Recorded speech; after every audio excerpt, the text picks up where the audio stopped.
안녕하세요. 미래사회 IT연구소 김덕진 소장입니다. 챗 GPT를 만든 오픈 AI라고 하는 회사는요, 참 신기한 회사라고 할 수 있습니다. 원래는 이 회사가 거의 비영리 단체에서 시작을 했었는데, 지금은 마이크로소프트와 함께 엄청나게 많은 매출을 내는 회사로 성장한 것인데요. 어떻게 이렇게 오픈 AI라는 회사가 등장했는지, 그리고 또 이 오픈 AI가 있기 전에 인공지능 하면은 떠올랐었던 거의 유일한 최강자였던 구글. 이 구글은 어떻게 해서 생성형 인공지능 시장에서는 오픈 AI에게 선점을 뺏겼는지 이런 얘기들 오늘 좀 해보도록 하겠습니다.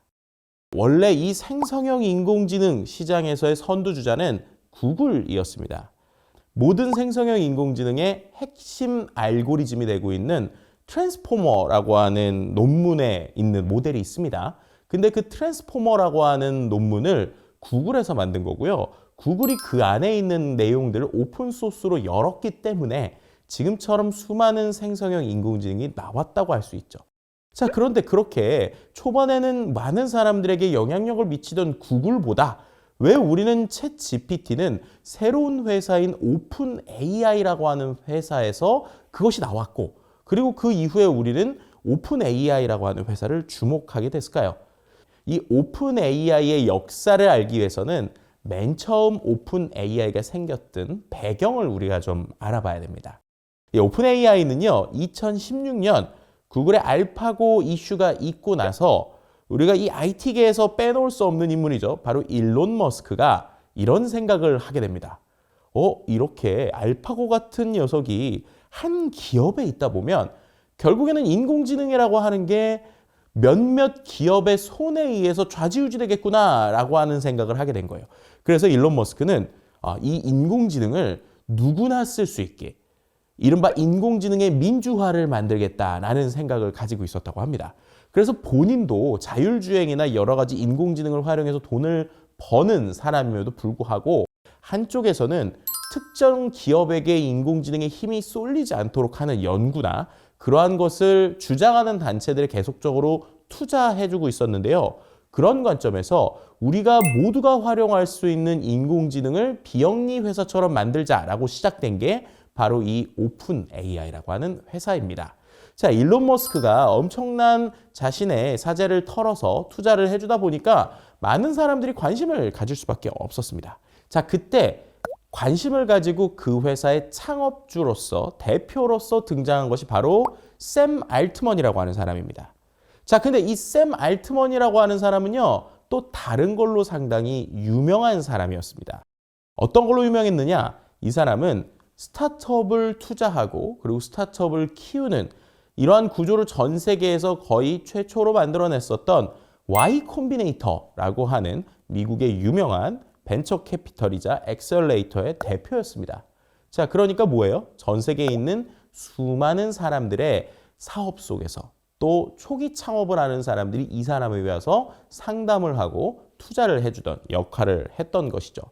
이 샘 알트먼의 여러 가지 일화 중에 유명한 것이 바로 에어비앤비 대표와의 만남인데요. 이 에어비앤비 대표가 이 샘 알트먼에게 투자를 받고 싶어서 본인들의 사업 소개서를 가지고 Y 콤비네이터를 찾아갑니다.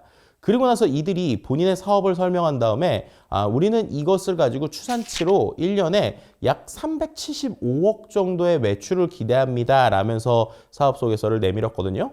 그랬더니 샘 알트먼이 그 숫자를 지우고 무려 37조 5천억이라고 하는 엄청나게 큰 숫자로 그 숫자를 바꿔버린 거예요.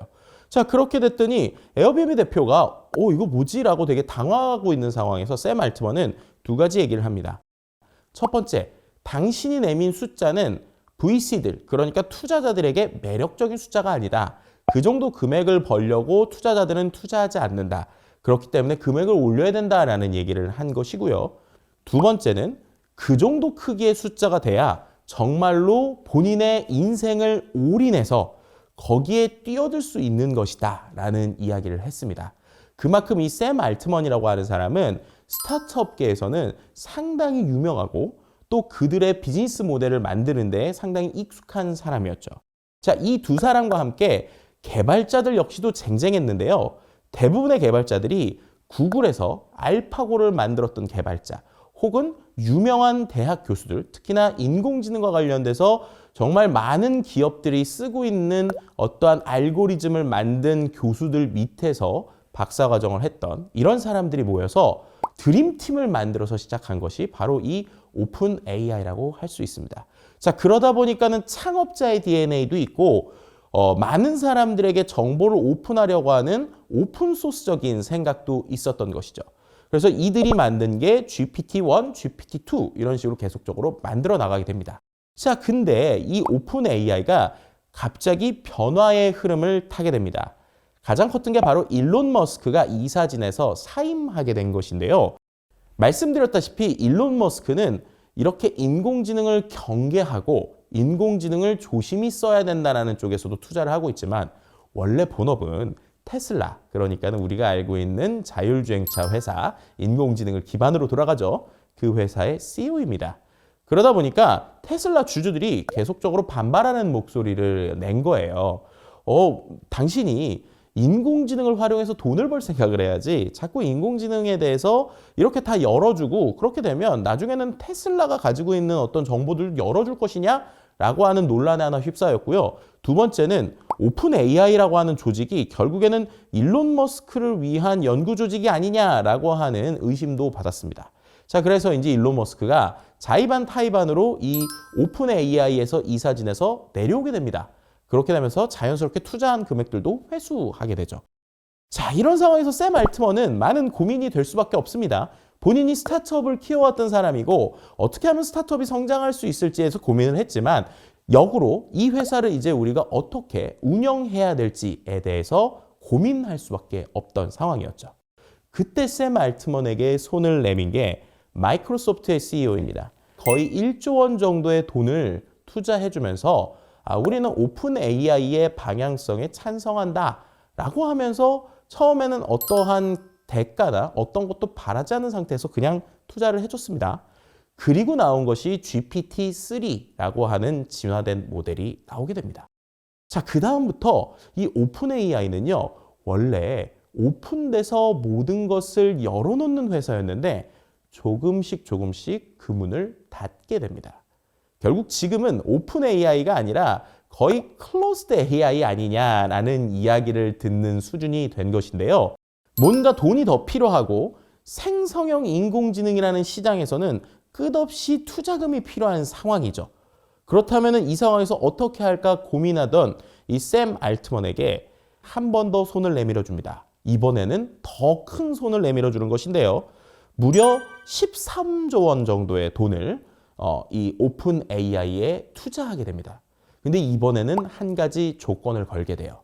오픈 AI가 만드는 생성형 인공지능의 기반이 된다라고 할 수 있는 인프라가 된다라고 할 수 있는 클라우드, 그 클라우드를 마이크로소프트의 클라우드만 사용하도록 계약을 하게 됩니다. 자, 클라우드라고 하는 것이 최근에 빅테크 기업들한테는 상당히 중요한 비즈니스 중에 하나입니다. 자, 이때가 우리가 알고 있는 챗 GPT가 나오던 타이밍이었는데요. 챗 GPT가 나오고 많은 사람들이 오픈 AI의 챗 GPT를 그냥 웹사이트에서만 쓰는 게 아니라 이것을 떼와서 자신들의 사이트에 붙여서 자신들의 어떠한 정보를 추가로 넣어서 쓰는 API라고 하는 모델을 이때부터 활용하게 됩니다. 그렇게 되니까 어떻게 되는 거예요? 결국에는 어딘가에 있는 데이터들을 끌고 와서 그 끌고 온 것들을 자기에 붙여 써야 되니까 그 어딘가에 있는 데이터는 결국에는 클라우드에 있는 데이터이거든요. 그렇다면은 오픈 AI만 이 클라우드를 쓰는 게 아니라 오픈 AI의 모든 고객들은 마이크로소프트의 클라우드를 써야 되는 것입니다. 이렇게 되면서부터 마이크로소프트의 점유율, 클라우드의 점유율은 계속적으로 올라갔고요. 결국에는 사티아 나델라라고 하는 이 비즈니스를 엄청 잘하는 마이크로소프트의 대표는 이런 전략적인 계산을 통해서 오픈 AI의 손을 잡았다라고 말할 수 있을 것 같습니다. 그 이후로 계속적으로 나오고 있는 오픈 AI의 프로덕트들은 예전과 다르게 많이 열려 있다라기보다는 오히려 오픈소스 진영에 반대를 받고 있는데요. 예를 들면 이런 것이죠. 예전에 오픈되어 있을 때 좋은 취지로 우리의 데이터들을 다 제공해 줬었는데 지금 클로스드로 결국 돈 내고 쓸 수 있게 만들었다면 우리가 원래 무료로 제공했었던 데이터에 대해서 우리에게 저작권료를 내야 되는 것이 아니냐라고 하는 이야기들이 계속적으로 나오고 있는 것이고요. 이렇게 대화형 인공지능이 똑똑하게 된 배경에 결국에는 이런 오픈소스 진영들의 노력이 있었기 때문에 그 노력에 대해서 계속적으로 보상해줘야 되는 거 아니냐라고 하면서 첨예하게 날을 세우고 있습니다. 그런 상황에도 불구하고 마이크로소프트는 이 오픈 AI와의 제휴를 통해서 계속적으로 그 시장의 파이를 늘려갔고요. 마찬가지로 오픈 AI의 CEO인 샘 알트먼 역시 엄청난 실탄을 기반으로 해서 마이크로소프트와 함께 GPT-4라고 하는 더 진화된 모델을 만든 것입니다. 오픈 AI라고 하는 회사, 처음에는 정말 좋은 의도 혹은 많은 사람들에게 데이터를 열어주겠다라고 시작했지만 결국에는 자본 그리고 비즈니스의 논리로 흘러가는 모습을 보게 되는데요. 수많은 스타트업들이 내가 세상을 바꾸겠다, 내가 세상의 변화를 이끌겠다라고 하지만 결국에는 이러한 자본의 논리에 흘러가는 것처럼 샘 알트먼 같은 전 세계에서 가장 많은 스타트업들을 상담해주고 비즈니스를 만든 이 샘 알트먼이라고 하는 사람도 결국에는 비즈니스의 논리에서는 돈을 버는 것들, 회사를 생존시키는 것이 중요했구나라고 하는 것을 느끼게 됐었던 이 오픈 AI의 역사라고 할 수 있을 것 같습니다.